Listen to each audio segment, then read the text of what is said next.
ሰላም ጤና ይስጥልኝ ክቡራትና ክቡራን የጠበቃ ዩሱፍ የዩቲዩብ ቻናል ተከታታዮች እንደዚሁም የቲክታክ ፎሎወሮቼ እንዴት ናችሁ? የዛሬ የህግ ምክር የንግድ ቤት የምታከራዩና እንደዚሁም ደግሞ የንግድ ቤት የምትከራዩ አከራዮችንና ተከራዮችን የሚመለከት ነው።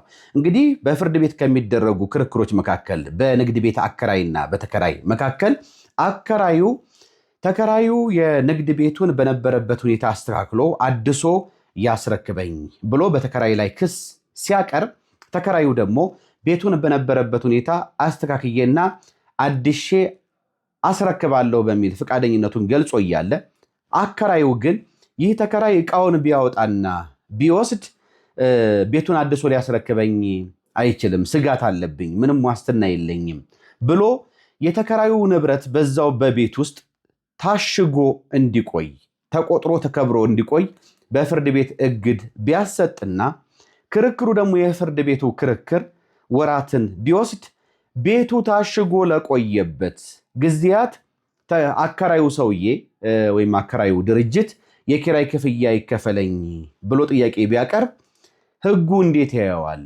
ታሽጎ በቆየበት ጊዜ ውስጥ ንብረቱ እስከሚወጣበት ፍርድ ቤቱ በክርክሩ ለወሰደው ጊዜ ተከራዩ የኪራይ ክፍያ የመክፈል ግዴታ አለበት ወይ በሚለው ላይ ፍርድ ቤት እንግዲህ አንድ አስገዳጅ ውሳኔ ሰጥቷል። የፌዴራል ጠቅላይ ፍርድ ቤት ሰበር ሰሚ ችሎት በሰበር መዝገብ ቁጥር 13/60/24 ምንድን ያለው ፍርድ ቤቱ ተከራዩ ለመልቀቅ ፈቃደኛ ሆኖ እያለ እንደዚሁም ቤቱን በነበረበት ሁኔታ አድሼ አስረክባለሁ እያለ ባለበት ሁኔታ አከራዩ ግን ቤቱን በፍርድ ቤቱ በማሳገዱ ምክንያት ዕቃውን እና ሱቁን ወይም ደግሞ ይህን የንግድ ቤቱን በማሳሸጉ ምክንያት የጠፋውን ጊዜ በፍርድ ቤት ክርክር የጠፋውን ጊዜ ተከራዩ ስራ ባልሰራበት ገቢ ባላገኘበት በቤቱ ባልተጠቀመበት ሁኔታ የሚከፍለው የኪራይ ክፍያ የለም በሚል ውሳኔ ሰጥቷል ማለት ነው።